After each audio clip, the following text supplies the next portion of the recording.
told you before, people who quote unquote win and do great at craps, it's always because somebody hits one of these things, right? Those bonuses getting hit is where they're making their big money. You're going to win on every single shooter at some point if you're betting the 7, period. So I just think that's very, very important for us all to know. So.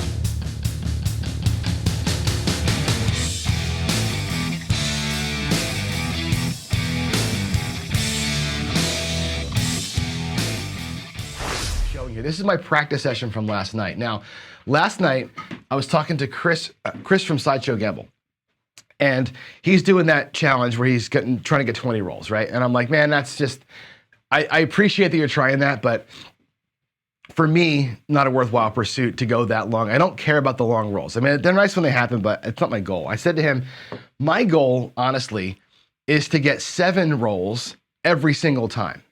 Like if I knew, or if you knew, that you could throw 7 every single time, how would you change your life? How would you bet differently?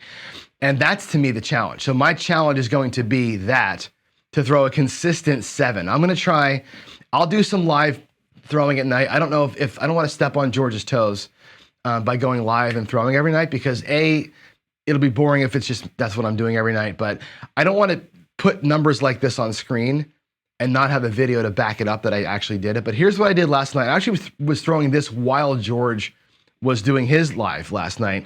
I walked the dog, I came back, I said, I'm gonna throw some more dice. When George was still going, so I started throwing. And here's my rolls last night. First roll was a 1. Horrible, right? Come out of the gate like I do in the morning, it's a 0.7 out, or 0.1 hit and then out. But then I rolled 21, 10, 9, 16, 7, a bad one, a 4 and a 6 back-to-back, 7, 4, 6, not great little session in the middle there. Finished that with a 15 and a 17. 4 times hit the tall. Okay, that was my rolls last night. And you can't see it on camera here, but I'll show you what the rolls were. I had 1, 2, no 3s. I had 2 4s. I had 2 5s. This is the last roll over here. I had 2 6s. I had 4 8s, 2 9s, 1 10, 2 11s, and a 12. So you can see I hit the tall, but I didn't get the 3, was the one I was missing. And even in a 17 roller, this is what I want to break down for you. Even in a 17 roller, that really felt good. I was really kind of in the groove last night. I want you to look at the box, okay? Look at the box at what I collected on. I think I missed I'll put the 4s over here. I look at the box at what I was able to collect on. Now, every number got hit once in the box, which was good. I got them all at least once. We'll put the 1 hits there. And I was able to press the 4, 5, 6, and 9 one time, right? The 8, I was actually able to press once and even collect a couple times on, if you look at some of these betting progressions. And on a good 17 roller, right, there's the 1 hit that gets you even on each number. Let's say you same bet the first one, like a lot of people do, same bet the first one, and you're even. These are your presses and collects. There's not a whole lot here. It's 1, 2, 3, 4, 5, 6, 7.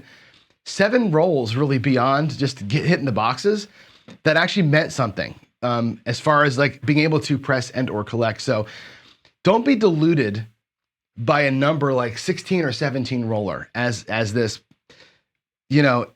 A, it's an attainable goal. B, it's not like you're not going to retire on a 7. Even if every roll was 17, you're not going to retire.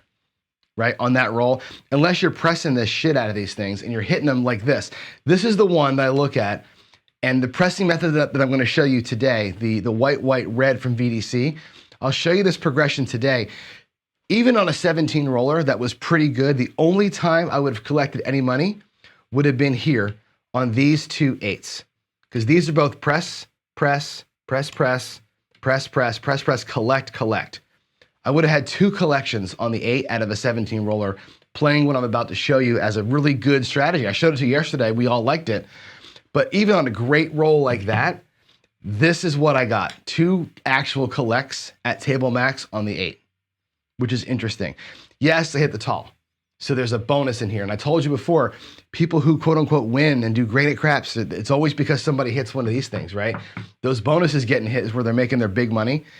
It's not even up in the box. And even here, if you had done it doesn't matter which, let's just take any 2 of these out of here, the skill 66, and now all of these are half presses.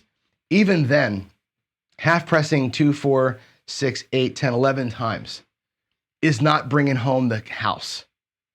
half pressing from 44 inside with 11 hits spread across all the numbers is not a lot of money, right? The best you're gonna do is be able to half press the 8 3 times, right? You're gonna go from 12 to 18 to 24 or 30, maybe collect at $30. That's gonna be your best number on a half press system. So think about the reality. I said it yesterday, the reality of craps is it's a hard freaking game and it's not solved, right? This is what you're looking at. This is not a miracle, this is my normal. My normal is this. My normal is in here, 7 or 9 or whatever. That's what I normally throw. Again, I'm looking to get out of 10 tries at it, I want all 10 to be at least 7.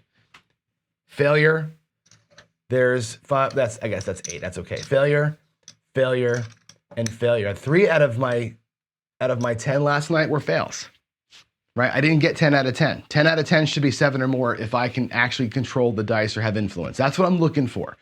This is what my practice habits are, by the way. I do this all the time. So I know when I tell you my average is X, I'm not making it up. I do this all the time. So now I'll start filming it for you so you can see the way that I do it. But I wanted to highlight it because as I was doing this last night, it just struck me as, wow, these are pretty good rolls, but really, what would I have been able to do in those rolls? Not a whole lot.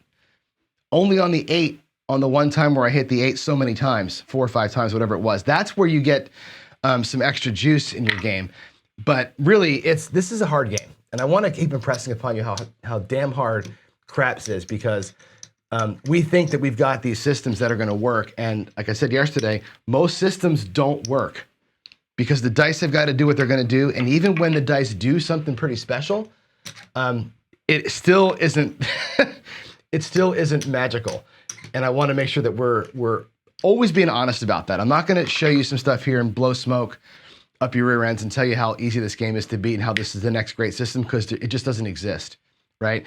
The consistent ways to win, right here, man. That's the consistent way to win. I know that Vince hates it, but playing for the 7, that's the one thing you can be guaranteed. Everybody 7's out eventually. And that's why guys like old number 7, my friend Bob, his entire system is all don't pass based, because he knows that's what's going to happen. The 7 is going to come, right? And you're gonna win on every single shooter at some point if you're betting the 7, period. So I just think that's very, very important for us all to know. So there we go. Yeah, and Waylon's way.